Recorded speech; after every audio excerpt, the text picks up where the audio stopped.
Qué bueno que están con nosotros. Vamos a seguir hablando de temas electorales, de temas políticos, de lo que tiene que ver con este proceso electoral, elecciones generales 2016, aquí en el canal del Jurado Nacional de Elecciones.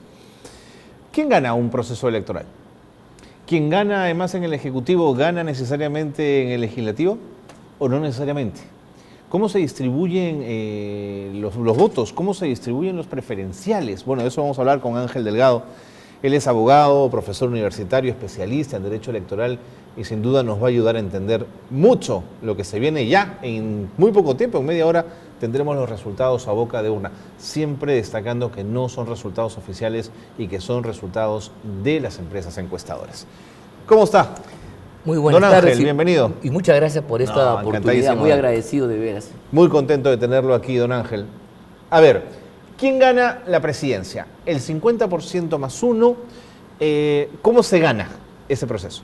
Bueno, la obligación constitucional es que tenga una mayoría absoluta y eso implica tener una doble vuelta si es que en la primera no se alcanza dicho porcentaje. Salvo, y en realidad casi nunca eso ha pasado, salvo la elección en la cual Alan García estuvo rozando este porcentaje, este monto, lo que obligó a Alfonso Barrantes, su contendor, que tenía una cantidad bastante inferior a ello, a ceder la posta y declinar de la segunda vuelta. Por supuesto. Y García ganó en primera vuelta, ¿no? De acuerdo. Pero fue por esa salvedad que todos recordamos, ¿no? Ahora, si alguno de los candidatos hoy gana en primera vuelta, ¿significa que tiene mayoría absoluta en el Congreso de la República o no necesariamente? No, no necesariamente, porque si las votaciones congresales son muy ajustadas, se va a repartir de acuerdo a la cifra repartidora, que es un mecanismo proporcional de distribución de escaños. ¿Qué cosa es exactamente la cifra repartidora? La cifra repartidora es un mecanismo que justamente lo que permite es traducir mediante unas fórmulas matemáticas una correlación entre el número de sufragios efectivos y el número de curules reales. Okay. ¿No? O sea, porque no tiene el sistema anterior existente era el de mayoría, el de lista incompleta, que hacía que el que ganaba, así sea por un voto, tenía mayoría en la Cámara, mayoría en la circunscripción electoral. Es un poco injusto, además, ¿no es cierto? Sí, porque parece ser de que la experiencia mundial nos dice que los sistemas proporcionales, y entre ellos la cifra repartidora, que es uno de ellos, son más es el equitativos. mecanismo que permite reflejar mejor una correlación de fuerzas sociales que debe tener su correlato en el hemiciclo político, ¿no? De acuerdo, entonces me queda claro que quien gana la presidencia no necesariamente gana el legislativo. Depende Dependiendo. porque son elecciones además separadas. Así es. Recordemos, ¿no? Hemos votado en papeletas distintas o hemos marcado pantallas distintas, si es que usamos el voto electrónico. Entonces, uno puede votar por uno y por otro. Uno puede votar por una lista presidencial y votar por otra lista parlamentaria y una tercera incluso por el Parlamento andino. ¿Cuándo se anula un proceso electoral? Cuando hay 2/3 del número de blancos y viciados, que es muy remota la posibilidad. Es muy raro. 75% de votos blancos y viciados es casi imposible. Tendría que haber un descontento ciudadano de tal magnitud. Ni siquiera en los momentos en los cuales hubo esa consigna. ¿Recuerda tú cuando Bailey Álvaro Vargas Llosa? No. Más atrás, Fujimori forzó una segunda vuelta. Sí, seguro. Para ganar. Alejandro Toledo se retiró de la contienda porque no había condiciones. Incluso, y la consigna mayoritaria de un sector significativo del gobierno fue no votar. Así es. A pesar de eso, no se alcanzó esta mayoría, ¿no? Ya después el proceso político desencadenó ese humor ciudadano, coincidió con la realidad, pero fue por otras causas. Eso es muy raro, entonces. Pero es muy difícil, es muy difícil. De acuerdo. ¿Cómo se distribuye según la cifra repartidora la cantidad de curules? Si me lo puede poner un ejemplo, imaginemos que el Congreso tiene 100 congresistas, para que sea más fácil nuestra operación. ¿Significa que si un partido saca el 30%, tendría 30 curules? No exactamente. No exactamente. No, la cifra repartidora justamente es una resultante que se establece que entre el número de votos, el número de curules, y permite establecer, digamos, a partir de un resultado, un coeficiente determinado. O sea, al 30% le corresponderá, qué sé yo, 15, 17%. Va estableciendo cantidades. Entonces, es una ecuación que hace que la proporcionalidad sea más matizada y quizás responda mejor a un criterio de pluralidad, que es lo que todos queremos. Muy bien. La segunda vuelta. el mecanismo en el caso del presidente es el mismo, 50% más uno de los votos o mayoría simple. No, ahí hay ya mayoría simple. Además, como son dos, evidentemente, y no se cuenta el voto en blanco y viciado, siempre va a haber mayoría. Siempre va a ser una Porque mayoría ya es simple. entre dos, ¿no? O sea, y además, repito, el voto blanco y viciado no se encuentra en ninguna de las elecciones. Entonces, solamente es el voto válidamente emitido. Y por lo tanto, entonces, el porcentaje, el universo de sufragios se reduce significativamente y por esa razón, entonces, va a haber siempre una mayoría. Y ahí ya el resultado es el que salga, y repito, siempre hay una mayoría, De acuerdo. aunque no corresponde exactamente a la proporcionalidad de los votantes en De acuerdo, total. de acuerdo. ¿De acuerdo? En términos doctrinario, ¿por qué tenemos que ir a una segunda vuelta? ¿Por qué no nos quedamos con el ganador de la primera? Eso es una buena pregunta y no tiene por qué. Este es un modelo francés, es el modelo famoso del repechaje, y en Francia tuvo una explicación política. Después de la posguerra, la izquierda, especialmente el Partido Comunista, que había tenido un rol fundamental en la resistencia contra el nazifascismo, era una fuerza hegemónica. Ya. Y la única forma de detener su avance, que ya se manifestaba en el control de ciudades, provincias y municipios, fue justamente este sistema de repechaje que se inventó bajo la égida de ese gran hombre, el presidente jefe de la Argentina, que fue Charles de Gaulle. Entonces inventó un mecanismo medio presidencialista y un mecanismo de preservar el cierto orden, de establecer una segunda vuelta. La segunda vuelta en esencia es un voto negativo, ¿ya? Porque mientras tú en la primera votas por quien tú desees, votas por tu preferencia, en la segunda vuelta lo que uno hace, uno suma para que no gane alguien.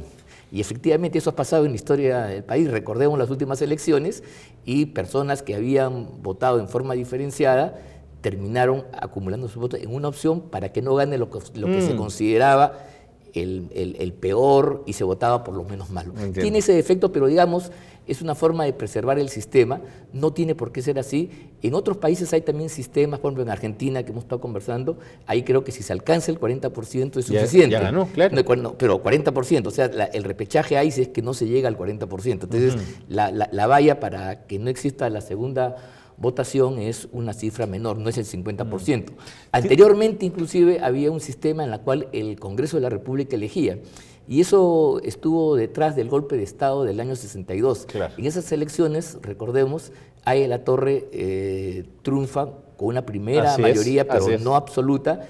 Detrás viene Belaúnde y tercero García. Entonces el Congreso tenía que decidir. Y ahí se llega a un acuerdo mediante el cual los votos del APRA iban a ungir como presidente de la República al que había quedado tercero, a Manuel Odría, que además había sido enemigo político del Partido del Pueblo y lo había perseguido. Entonces, esa situación llevó a que Belaúnde se insurreccione, se vaya a Arequipa y como consecuencia de eso, los militares dan un golpe de Estado y convocan una nueva elección para el año 63. Claro. Entonces, esa es un poco la historia que recordemos. Ahora, una segunda vuelta también tiene que ver con legitimidad, es decir, que los peruanos, aún siendo perdedores en la primera vuelta con su voto, en segunda vuelta se decantan por alguno de los que han quedado allí. Esa es la otra gran explicación y la verdad yo por la evidencia no creo. ¿No cree? Yo no creo. O sea, se dice sí, pues la segunda vuelta hace que el candidato, no el candidato, sino ya la autoridad, el presidente elegido tenga una fortaleza que no la tendría. Así es, eso es el argumento. Bueno, no es verdad, pues porque nosotros hemos visto acá, recordemos el caso del presidente Leo, cómo rápidamente empezó a perder respaldo, simpatía, confianza, y a pesar de que había ganado en segunda vuelta, ¿no?, su descomposición en el ejercicio del poder se vino abajo. O sea, no es esa una razón fundamental. Porque la gente vota un poco por circunstancias, no es un voto de convicción, que yo quiero decir, es un voto que te lo presto y te lo quito a la primera de bastos. Mira tú, la legitimidad está dada por una razón que en el debate norteamericano, cuando se aprobó la primera Constitución, se decía, finalmente es la confianza en la regla que tú adoptes. Claro. Eso es lo fundamental. Si tú adoptas una regla que dices tú, el que va a ganar la elección lo va a hacer por un porcentaje de 18%, si eso se consigue, y si tú y yo estamos de acuerdo, y los demás también, esa regla te da legitimidad. De acuerdo. Y el otro proceso de legitimidad es la legitimidad en ejercicio, donde el tipo de gobierno te va a ir asentando, inclusive puede ser que mucho más de tu voto original se incremente en un respaldo ciudadano significativo. Correcto.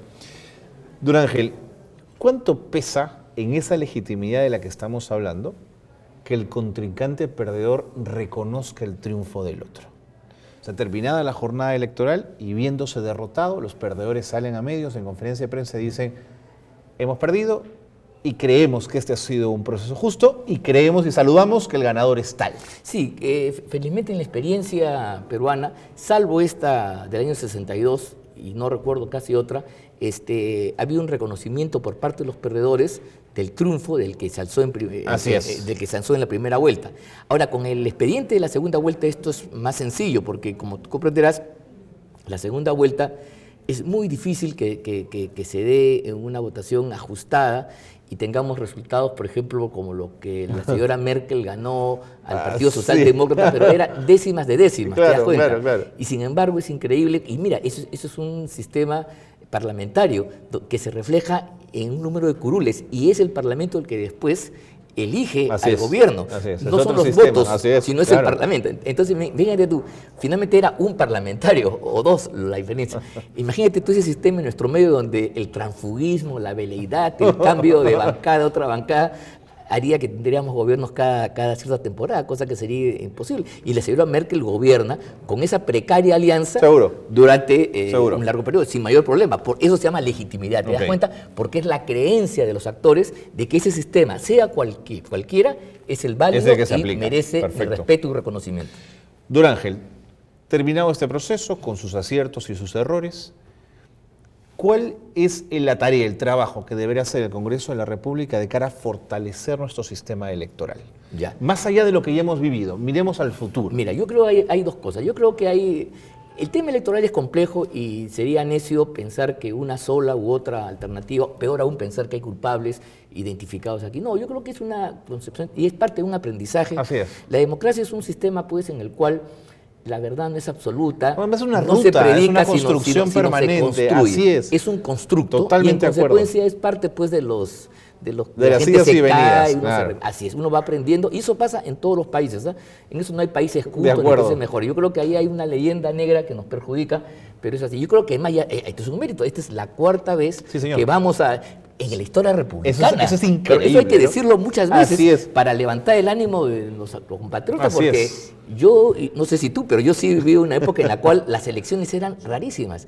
Yo viví una época en la cual elecciones, en los años 70, una rareza. Recién en el 77, 78 hubo elecciones para la Constituyente. Y ya teníamos nosotros más allá de 21 años. Entonces, eso que hoy día haya elecciones normales, municipales, regionales, creo que es un avance fundamental. 25 años sin una sonada militar es una cosa... Y que hoy día, por cuarta vez, así es, el cambio gubernamental se dé en democracia es una muy buena noticia histórica. Así es. Que no tiene precedentes desde que se fundó la República. De acuerdo, pero miremos el futuro. ¿Qué hay que cambiar? Ya, yo creo lo siguiente. Creo que hay varios asuntos, evidentemente. Hay cuestiones que tienen que ver con los partidos políticos, con la transparencia, el financiamiento.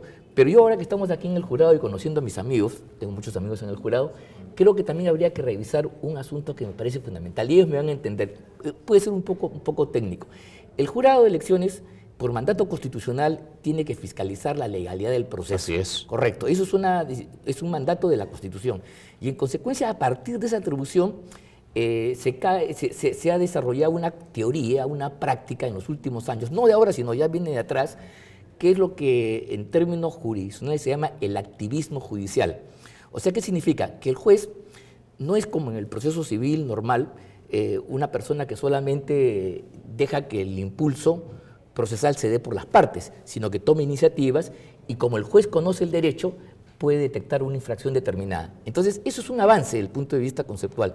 Pero si ese activismo judicial tú no lo moderas de alguna manera determinada, va a pasar lo que ha sucedido ahora y a mucha gente le fastidia. Mira tú, y pongo el ejemplo para que nos entiendan. Teóricamente, la señora Keiko Fujimori, que encabeza todas las encuestas sin ninguna dificultad, ha podido quedar eliminada el viernes en la mañana, o sea, 48 horas antes del proceso, ¿de acuerdo? Entonces, esa situación, mira, yo que he estudiado un poco el derecho comparado, no tiene parangón en el escenario internacional. ¿Y sabes por qué? Porque está bien, es cierto de que el jurado interviene cuando hay una falta o detecta un problema, pero tiene que haber etapas, ¿no?, ordenadas y que se cierren y que sean preclusivas. Esto en aras a otro principio que se llama seguridad jurídica. Claro, no, de acuerdo. Mira tú, yo quiero decirte lo siguiente. Por ejemplo, mira, si tú estás en un proceso ordinario cualquiera, tú tienes tu etapa para aportar tus pruebas. Supongamos que tu abogado se obligó a aportar una, ya tú no puedes aportarla después que se cerró ese proceso. Así es. Porque no, De repente tú tienes un elemento sustantivo radical que ha podido cambiar el curso del juicio, pero no puedes hacerlo. ¿Por qué? Porque frente a la verdad material, que es muy importante, se impone otra verdad, otro principio que es el de seguridad jurídica.